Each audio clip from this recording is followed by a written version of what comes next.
Իսկ կոնտրոլությունն է, հիմա ոնց որ եթե ուզում ես երջանիկ յանես, երջանկությունը ընտրությունն է։ Չես եղնում ուղղակի երջանիկ, որովհետև դե հիմա երջանիկ ես, շուտ պատահաբար ստացվել է։ Երջանկությունը ֆանտաստիկ մեծ աշխատանքի արդյունքում եկած բան է, մինչև կնոջս ես պատկերացնում եի, որ երջանկությունը ինչ-որ ինքը ասենց կետային, ինչ-որ դրվագային բան է, իրանց դու ես ասենց ստանդարտ, միալար, ասենց պարզ, ասենց ինչ-որ իհարկե թռնում է վերև, էլի իշտման է, բայց կոնստանտ։ Հա, կոնստանտ ինչ-որ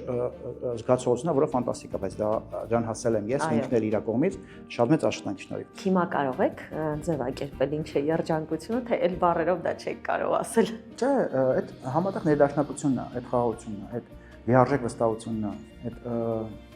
առանց մի վարքյա մտածելու, որ դիմացինը կարող սենց խոսա, բա ունես խոսա, առանց ռիսկերի մտքերի, որ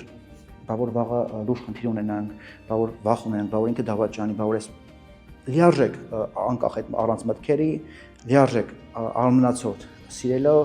ու հաշտ համերաշխ ու ներդաշնակ այսպես վիճակներով ու կոմֆորտ վիճակներով